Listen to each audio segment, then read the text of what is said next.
Namaste and welcome.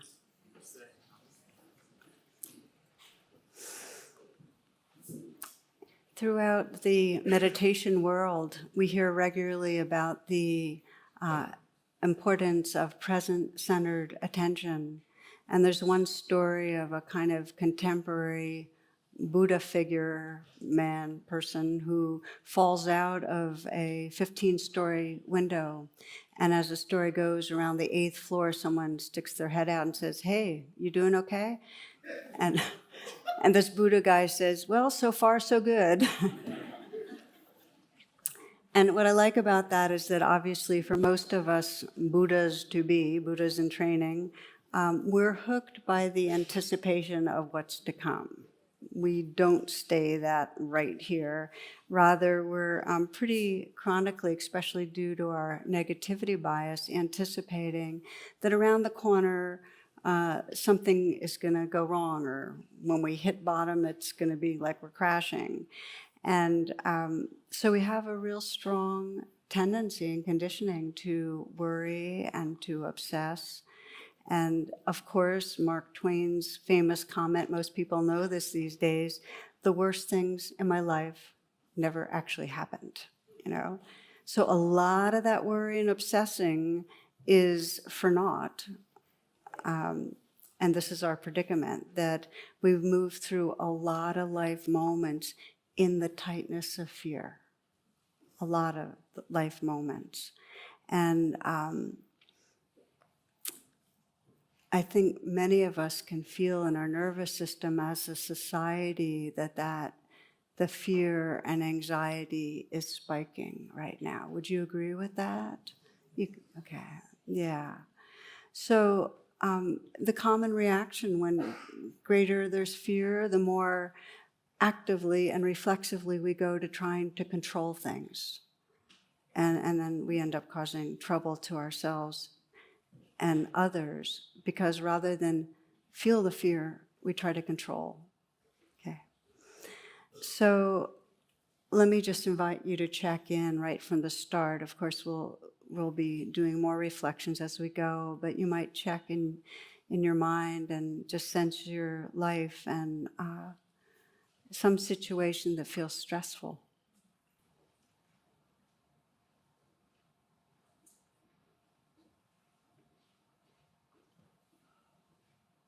Some situation that gets you nervous, anxious, uptight. And just notice as you bring that to mind the ways you're trying to manage or control things. Just how you're handling it.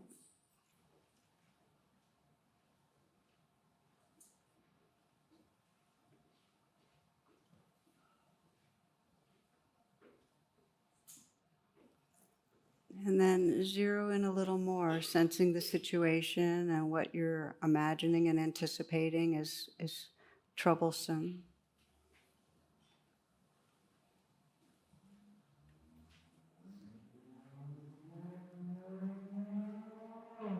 Kind of what you're afraid is around the corner, and just ask yourself, well, what am I unwilling to feel right now? What am I unwilling to feel?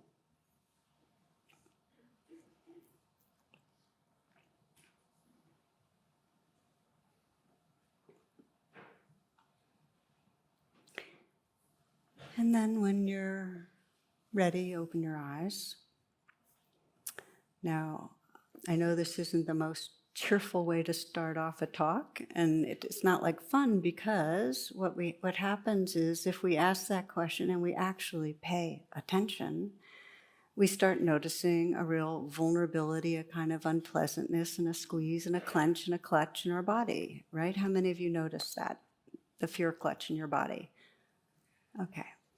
So here's what we know, and this is both Western psychotherapy and psychology and Buddhist psychology, is that fear, when it's not faced, becomes toxic. Unfaced fear becomes toxic. That, Carl Jung said that our suffering, our neurosis and our suffering come from the unfaced, unseen parts of ourselves. So unfaced fear becomes toxic. And we know through history that fear has been used by those in power to turn people against each other. We couldn't have people would not go to wars, and they wouldn't fight, and they wouldn't turn against each other. We wouldn't have racism, we wouldn't have tribalism, we wouldn't have us against them unless we were able to stir up fear. And when it doesn't get faced inwardly, when it goes outwardly, it becomes aggression. So that's one thing we know, is that it becomes toxic. We know that when we're in a fear state, in those moments we're cut off from love, and we're cut off from our creativity, and we're not able to be really seeing clearly the moment, so it cuts off wisdom. And here's what else we know, that as long as we're moving through the world and we're thinking of ourselves as a separate self, okay, the primal mood of the separate self is fear. And this is for all creatures, that if we have some sense of separation, some sense of inside this skin or this covering is me and the world out there is the world out there, there's going to be some background hum of fear. Okay? So it's universal. We all are rigged to feel fear, to feel the unpleasant squeeze of fear, every one of us. So it's a clench that we live with.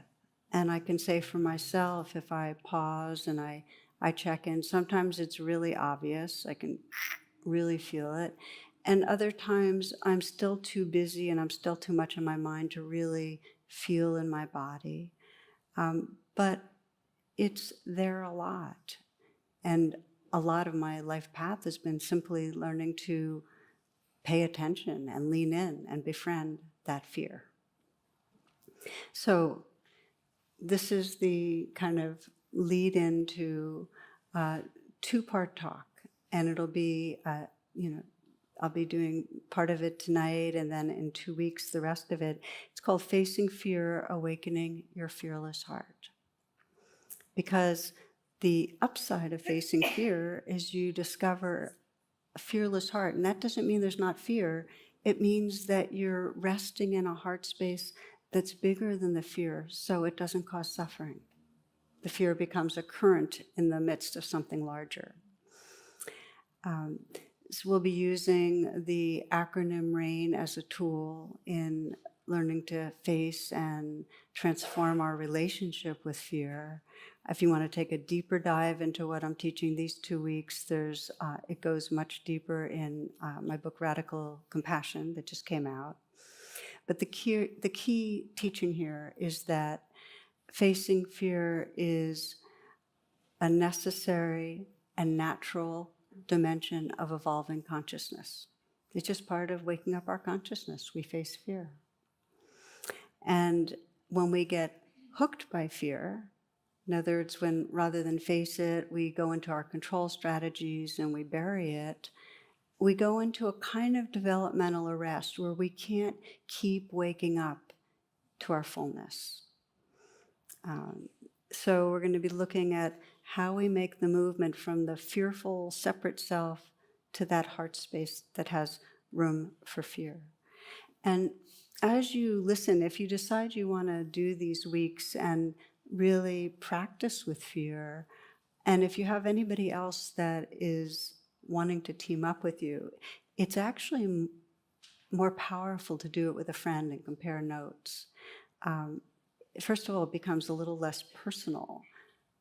I do workshops on fear now and then, and one of my favorite of the exercises is I'll have people get into these kind of small groups and write on a piece of paper different things that they're afraid of, maybe 3 things. I'm afraid of failing at work, or I'm afraid of being rejected, or I'm afraid of others' judgment, or whatever it is. And then they fold the pieces of paper and they all get put in the middle and kind of tossed around in a bowl or something. And then everybody picks out 3, and then going around in a circle, people read the fears, and they're reading other people's fears, but they're actually reflecting on, what would it be like to have this one? And of course, they're very overlapping. But what comes out of that? It's so profound, and obviously it's so simple in a way, is the sense that it's not my fear, it's the fear. It doesn't feel so personal.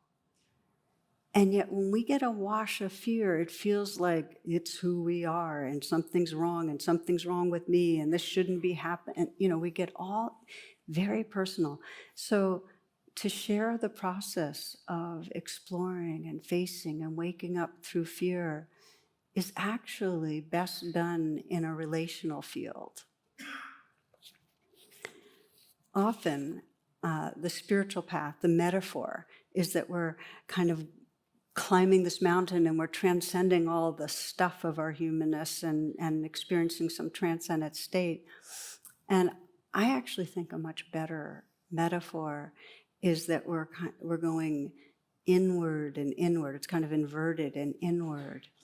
And I like the way Rumi puts it. Rumi speaks of night travelers who turn towards the darkness and are willing to know their own fear. He says, life's water flows from darkness. Search the darkness, don't run from it. Night travelers are full of light, and you are too. Don't leave this companionship. So there's this message that in our togetherness we can bring the light of awareness and the light of presence and go in and in and in the hurts and the fears, and discover within our very essence, the shared essence of timeless, boundless love. We go in and in and in and discover that presence, that love. It's the love that will not die. So the message here is that if we want to be on this pathway of facing and transforming our way of relating to fear, the attitude is key. And our reflex is to think that when fear comes, it's bad.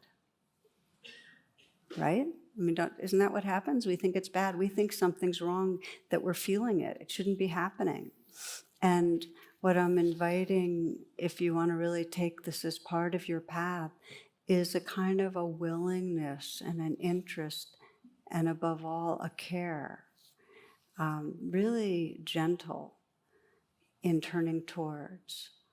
One friend many years ago, was at that time really was serving as a teacher for me, said that fear is a sign that we're at the edge of our comfort zone. It's like a little light going, saying, about to grow, And I thought, at first I was a little bit cynical, and I said, yeah, well, fear could mean I'm about to die,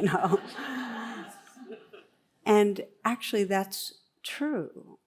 And yet, if we really think in a very large way that the dying of some of our old beliefs and the dying of some relationships and the dying of seasons and the dying of our old jobs and the loss of our body and our mind, it's all can be part of waking up. And I suspect there's many of you that have been with people who are dying and watched them wake up as part of dying their hearts, right? Because we start being, it's like almost this body mind becomes more transparent and spirit starts shining through, and dying you start realizing, wow, this identity is not with the solid temporary body. There's something much vaster and more profound that's who I am. Realizing that, the shift in identity from the fearful self to that mystery and vastness is what gives us freedom from fear. So yeah, about to grow.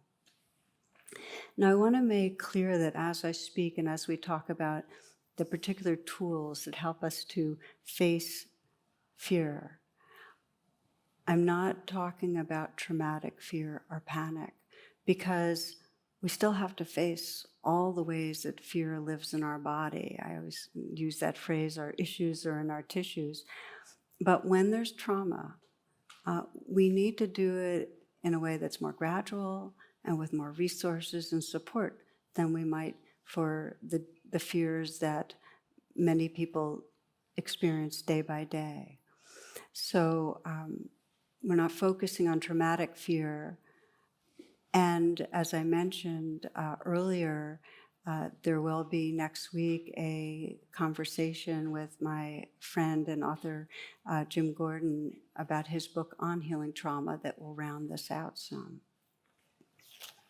Another piece to say is that when we get into fear and we really get locked in, we're in a trance, okay?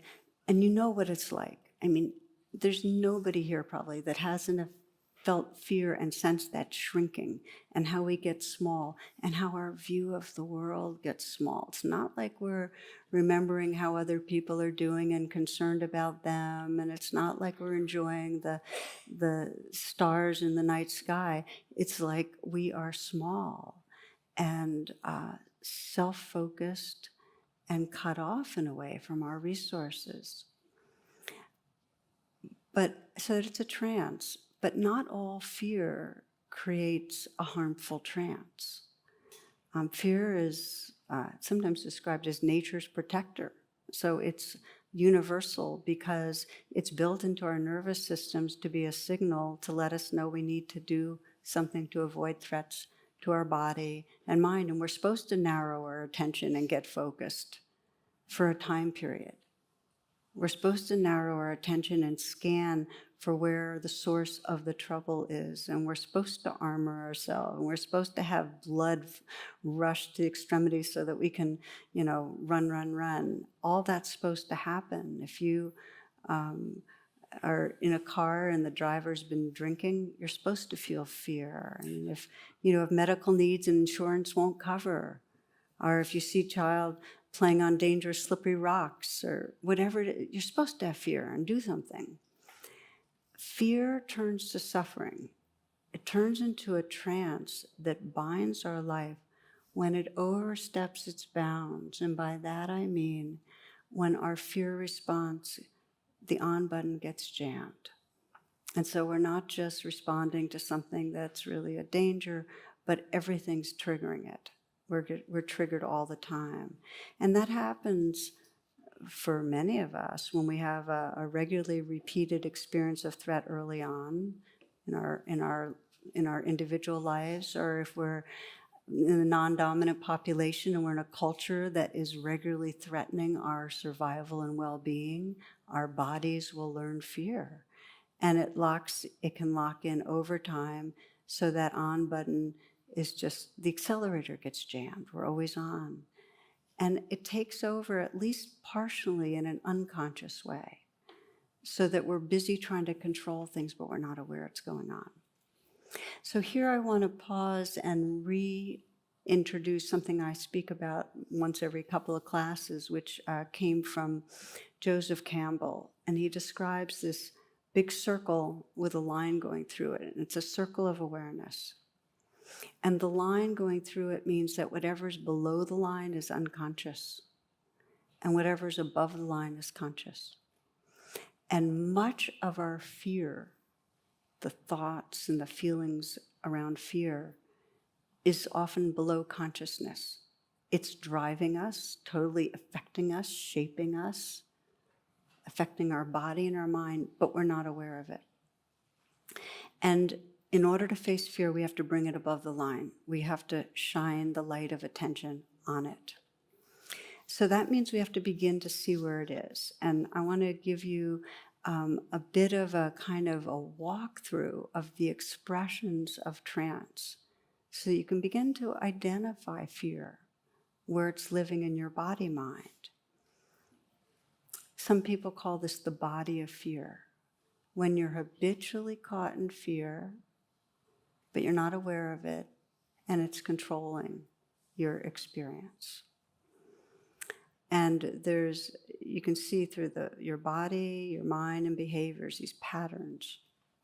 Now, what happens to the body when there's fear, especially fear from an early age, is the body gets really tense or it gets really numb. You either lose contact with it or it's really, really tight, or both. Shoulders can get knotted up and raised, the head forward, back hunched, chest sunken, the heart and belly, heart armored, the belly tight.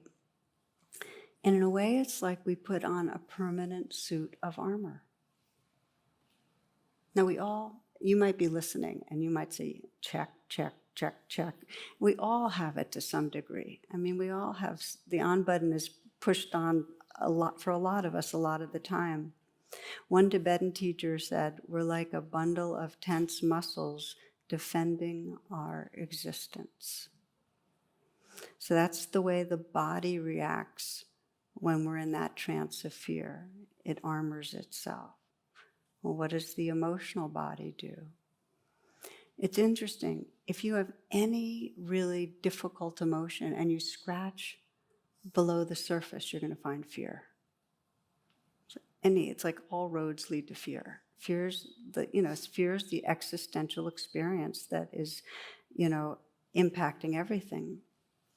So when fear is unprocessed, when we haven't faced it, it's like it's there in our body. It's like, imagine a flow, it's torqued. It's like a hose that's gotten torqued. So that energy isn't able to, it's not in our full consciousness. It's kind of being resisted, but the water's still running. So it takes different expressions.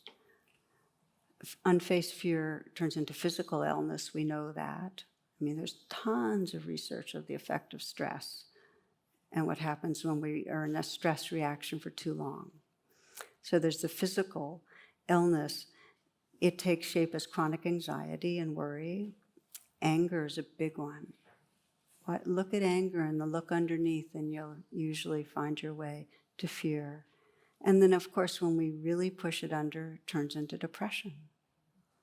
So there are a lot of expressions in the trance of fear that don't initially look like fear. And then, of course, we lose our sensitivity when we're armoring our heart, so we lose our empathy and our capacity for joy. Okay, so we've talked about how the physical body goes and the emotional body. Then there's the fear-based behavior. So when we're afraid, we start busily trying to control things. And there's a whole body of work called terror management theory, which is all the ways we try to control things so we don't have to feel fear. I think one of the biggest is we just work harder and faster. We just are constantly trying to do things. The other big one is that we overconsume.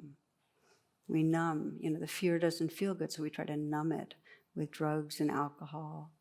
Then we act out we either defend ourselves or try to prove ourselves. We pretend that we know things we don't because there's a lot of fear of being shown to be stupid. I read this, that children were asked a question, name 6 animals which live specifically in the Arctic. And the response of one child was 2 polar bears, and then 3, and that's crossed off, 4 seals. What was Sir Walter Raleigh famous for? He is a noted figure in history because he invented cigarettes and started a craze for bicycles. What is a vibration? Well, there are good vibrations and bad vibrations. Good vibrations were discovered in the 1960s. What happens during puberty to a boy? He says goodbye to his childhood and enters adultery. So there's the whole thing of presenting ourselves, which we know part of our control mechanisms to present ourselves. And I just think it's interesting how often it's to seem knowledgeable in certain areas. A big one is aggression, that when we're feeling afraid, we get aggressive. And I'm primarily talking about on the individual level, but we can see it, of course, societally, how fear leads to aggressing. And of course, then there's a feedback loop because we get afraid, then we act aggressively towards somebody, and then they get defensive and are aggress back, and then around and around it goes. And there are different ways that it plays out when we're afraid. There's a story some of you might remember from a long ago where there were 11 people hanging onto a rope suspended from a helicopter. 10 were men and 1 was a woman. they all decided that one person should get off because if they didn't, the rope would break and everyone would die. And so the negotiation began, but no one could decide who should go. So finally, the woman gave a very touching speech saying how she would give up her life to save the others because women were used to giving up their life for others, for their partners and their children, giving in and not receiving anything in return. And when she finished speaking, all the men started clapping. So there's aggressive and there's passive aggressive.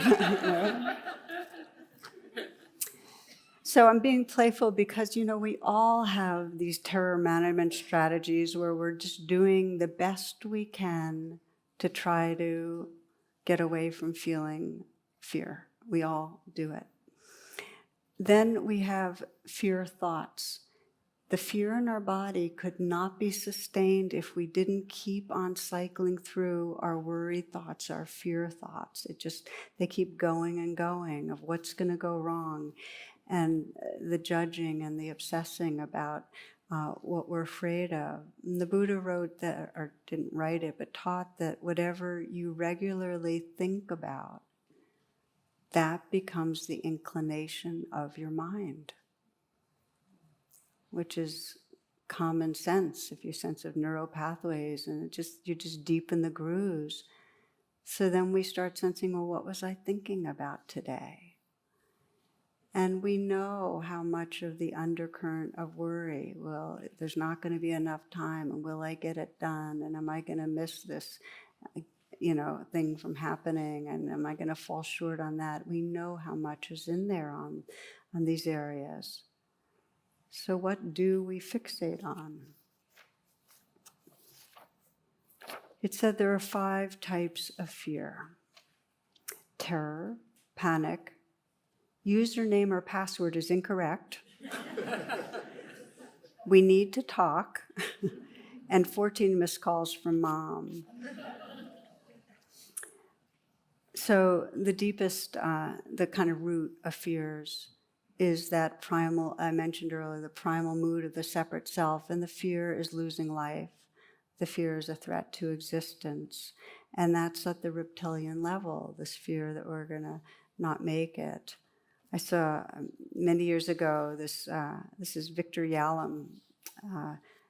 He does these little cartoons, and he did one that says, he's got a psychiatrist sitting in a chair, and then lying on the couch is the Grim Reaper.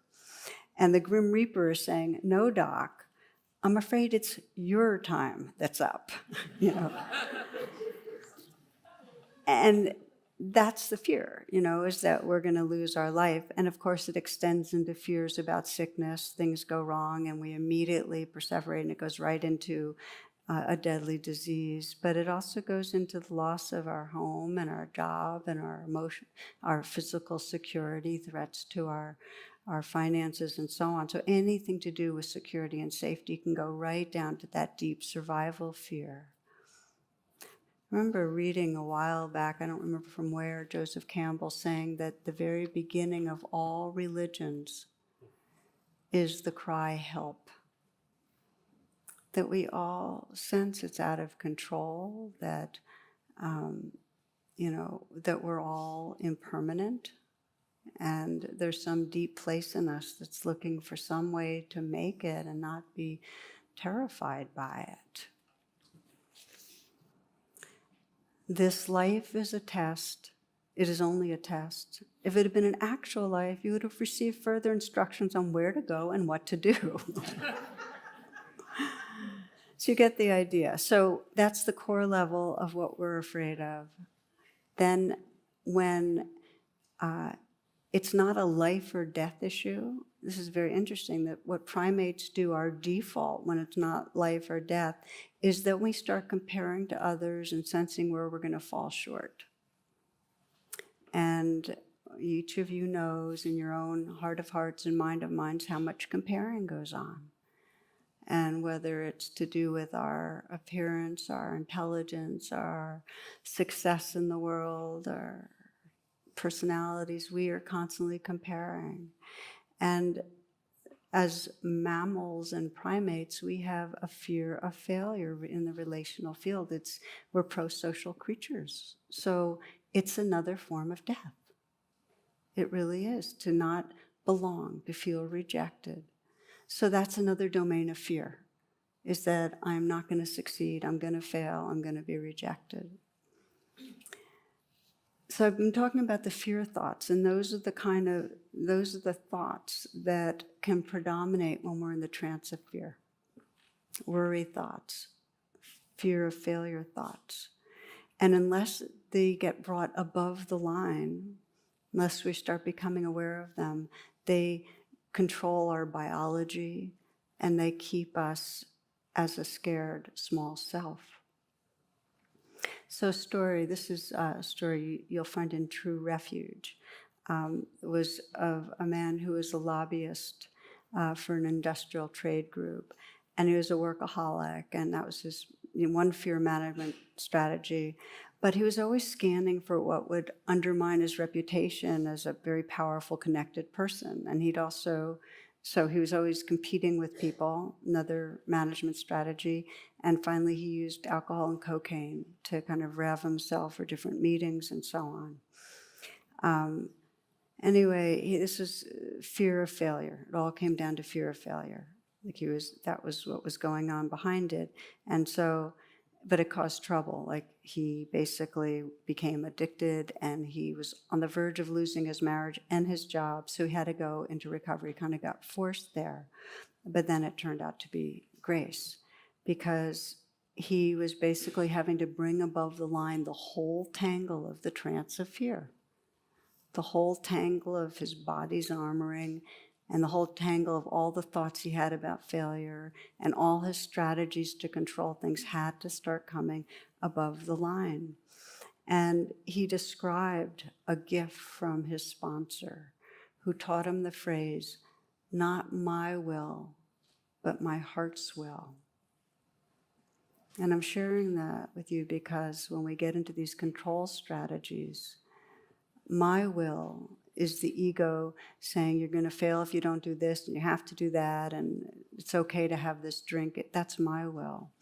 And for him, every time he saw himself, about to say something or about to enter into his old control strategies, he'd say, "Not my will, my heart's will."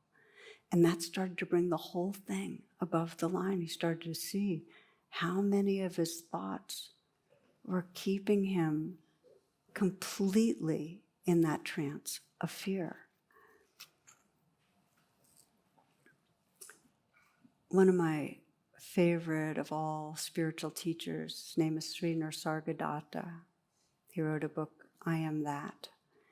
And he has a line that just comes back to me over and over again.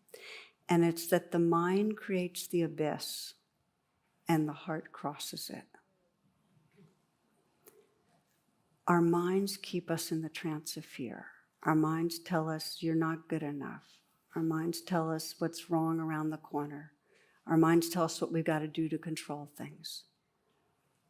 That's my will, my ego's will. It's the heart that begins to sense that if we want to be free, we have to come into presence. We have to face what's here, and we need to do it with the help and support of each other. The mind creates the abyss, and the heart crosses it. So we're going to now shift and look at how can you, over these next few weeks, start practicing once you sense that you're in that trance of fear. And sometimes your indicator will be that you're just physically tight. Sometimes you'll be sensing fear thoughts. Sometimes you'll see the control behaviors. Any of them is an entryway. Okay. This is the trance of fear. If you're not familiar with the acronym RAIN, it's a weave of mindfulness and compassion, and the letters stand for R is recognize. Oh, recognize, fear's there. A is allow. That means don't go into the control strategy. Just pause. Give it space. The I of rain is to investigate, and it's not mental. It's not like saying, oh, I'm afraid because my father treated me this way and now somebody else has his tone of voice.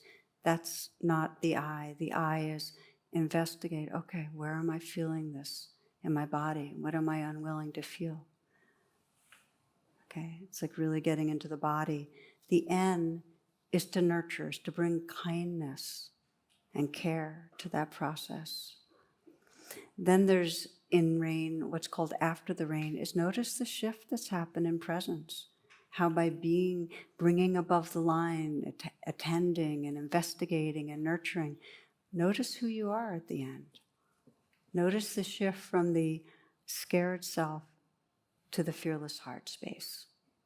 So that's the rain process in a nutshell. And what we'll do in this, for the remainder of our time right now, is just look at the recognize and allow. Because that alone is incredibly powerful at bringing things above the line.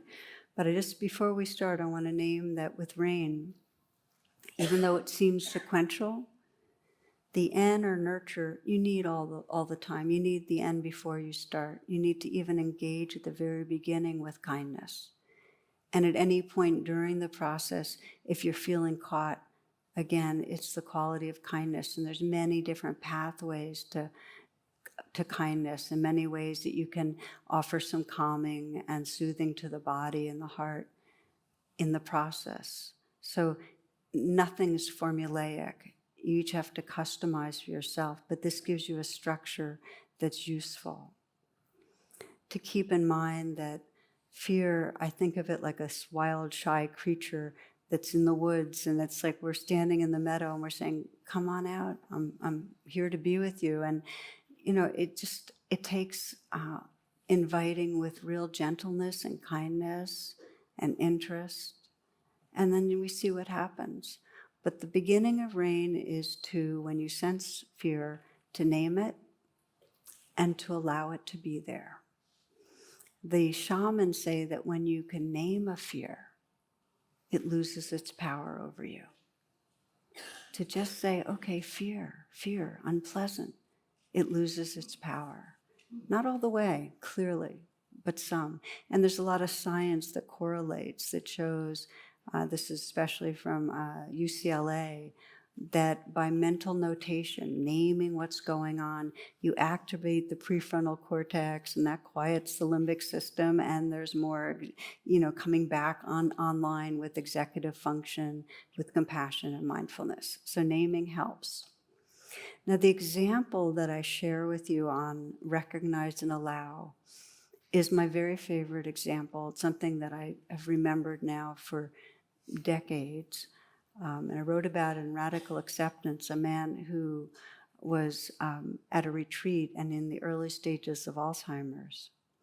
And he needed help getting around the retreat. His wife was there to get him to the meditation hall and to the dining room and so on. And when he came in for an interview, I was surprised at how upbeat he was. And I asked him, given, because he was a psychologist, he had been meditating for a number of years, but he knew what was going on. And he told me that it was like the fall time when the leaves are falling. It's not bad, it's just what's happening, which I thought was, wow, that's pretty wise. Then he shared something that happened in the onset of the disease. He said he was teaching. He went to a place to give a workshop, about 100 people there. And he was about to start, and he went totally blank, like completely blank. He had no idea what he was going to say. In fact, he didn't know what he was doing there. He didn't know why people were looking at him expectantly. So that was the situation. And of course, his heart starts pounding. So here's what he did. First of all, he didn't do anything. He just paused. And then he started naming what he was aware of, pounding heart. And then he kind of bowed. Scared. Bowed. Feeling a clutch right here. Embarrassed, bow. This went on for a while, just naming his experience and allowing it. And then finally he said, he just looked around and he said, well, I'm sorry. And you might imagine a number of people actually had tears in their eyes, because one person said it, they said, nobody's ever given us the teachings in this way. And what had he done? Well, he sensed the trance of fear about to take over, and he paused. Instead of the control strategy, he just paused, and he named, and he just kind of allowed what was there to be there. The bowing's another way, I think, of saying yes, and it doesn't mean, yes, I like this, but yes, this is the reality of the moment, let it be here. Or I use the phrase, this belongs. It's just part of what's happening right now. No resistance. So that's what recognize and allow is. And when we sometimes don't even need to go beyond that. If you can just recognize and allow the play of fear, it shifts you from that resisting, scared person to the space of presence that has room. And this is the gift of a mindful attention. Recognizing and allowing is the ground of mindfulness. That when you're mindful of something, it's no longer under the line. You're no longer inside it. You are bigger. You've enlarged to the presence that can include it. And I mentioned at the beginning that this is really the practice that everybody on a spiritual path, if we want to keep waking up, needs to do. Otherwise, we're living in resistance. There's a poem I like called Fearing Paris. Suppose that what you fear could be trapped and held in Paris. Then you would have the courage to go everywhere in the world, all the directions of the compass open to you, except the degrees east or west of true north that leads to Paris. Still, you wouldn't dare to put your toes smack dab on the city limit line. You're not really willing to stand on a mountainside miles away and just watch the Paris lights come up at night. Just to be on the safe side, you decide to stay completely out of France. But then the danger seems too close even to those boundaries, and you feel the timid part of you covering the whole globe again. You need the kind of friend who learns your secret and says, see Paris first.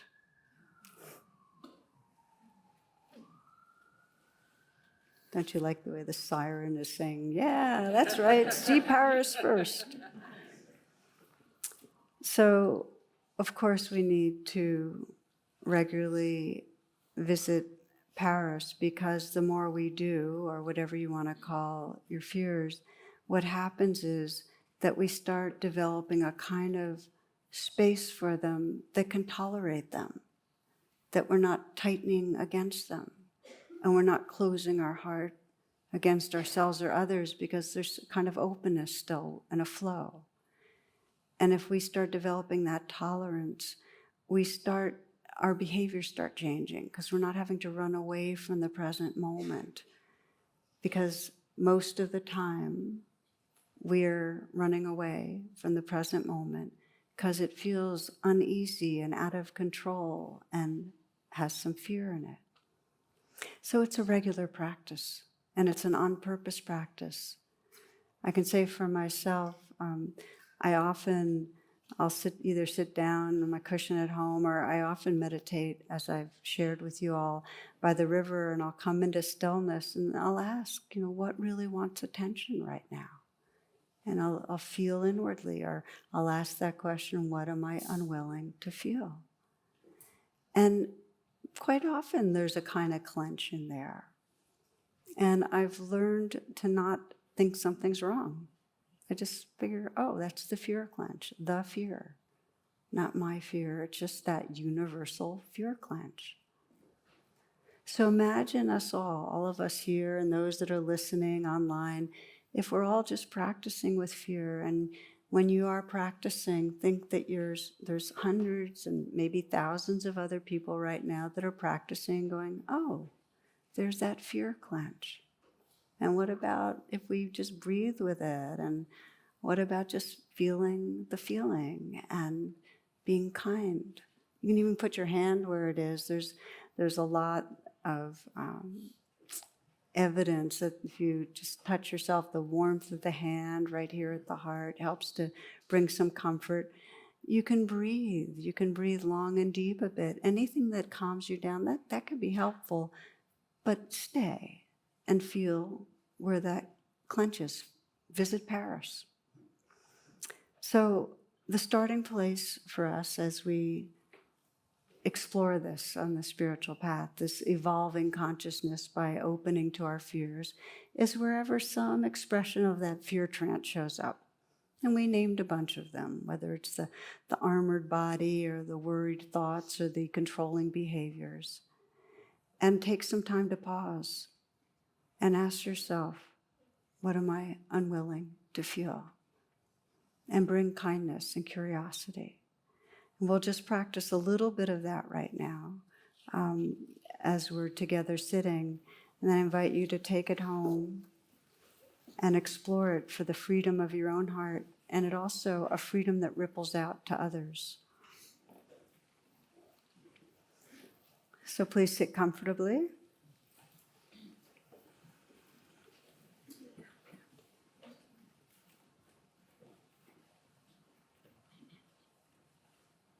And close your eyes and take a moment to let go of any unnecessary tension or tightness in your body.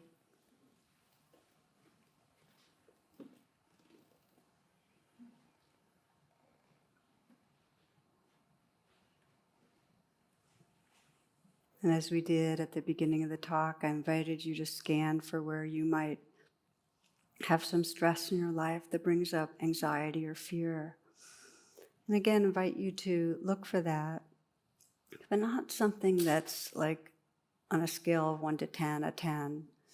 Something that's more like maybe a 5 or a 6. Because it won't serve you right now as we do this light rain with fear.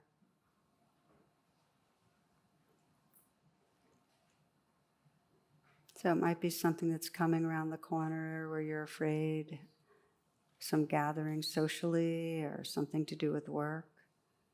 Or maybe it's some, in an individual relationship, some confrontation coming up.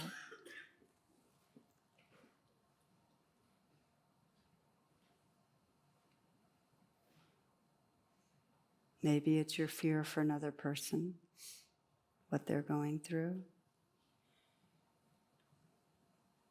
Let yourself get close in with what's going on so you can kind of sense the worst part, like what is it you're really afraid is around the corner.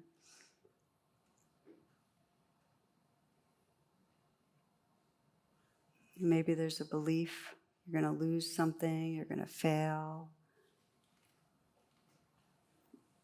So you're beginning to notice the fear beliefs in the mind.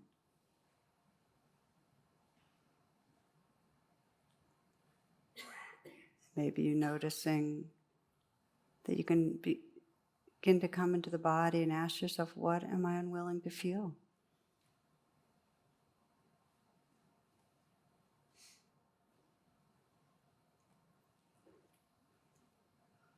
And recognize, just name what you're aware of.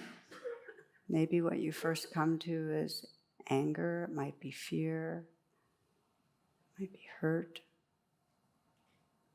vulnerability, whatever you notice. And keep paying attention, just recognizing, naming, allowing it to be there. Maybe there's that clench. And to allow means just really let it be there for now. Now, if it helps you, though, putting your hand on your heart or wherever you feel strong feelings, you could put your hand on your throat or your belly. You're beginning to accompany yourself in the process. This is the beginning of nurturing as it's going on, which can only be helpful. So you might experiment. What am I unwilling to feel? To feel in the body, to recognize it, to allow it, and to deepen with investigating, just to really sense, where is it and where is the most vulnerable place? And let whatever you discover belong here. Let it be here. As if you're bowing, you're saying, okay, this too.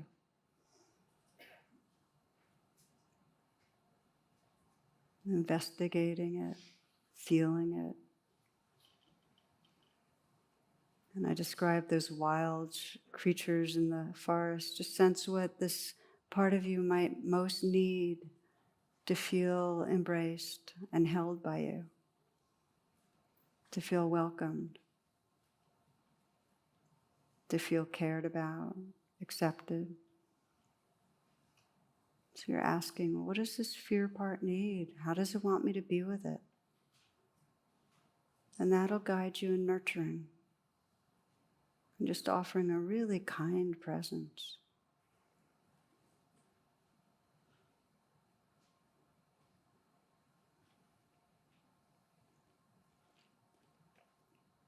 You might sense, as part of after the rain, even just for these few moments, the difference between the scared self and this growing heart space, this kind presence that's attending. This is the beginning of freedom, that shift.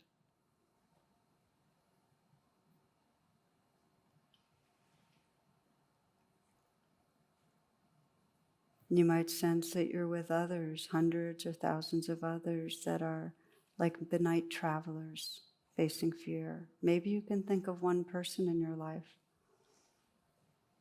right now and the fears they're feeling.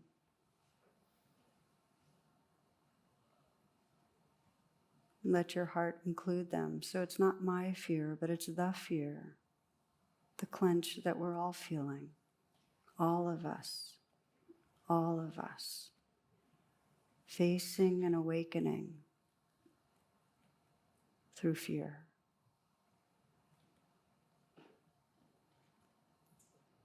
All of us evolving from that fearful separate self to this heart space, the shared heart space.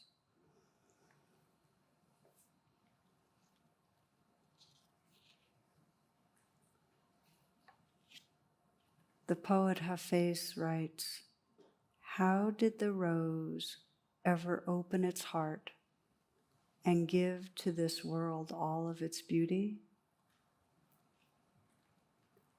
It felt the encouragement of light against its being. Otherwise, we all remain too frightened."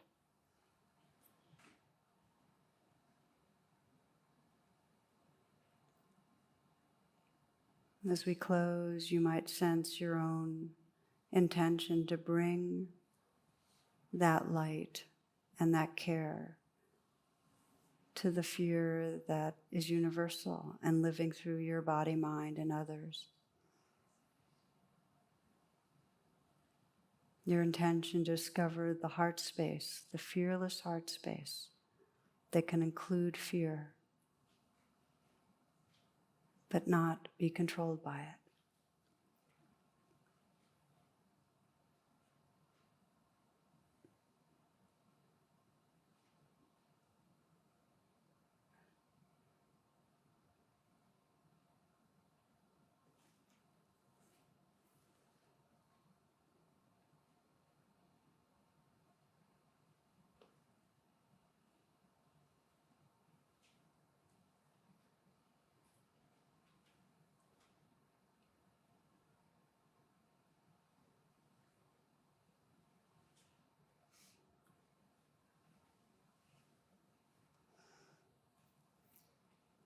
Namaste, and thank you for your attention.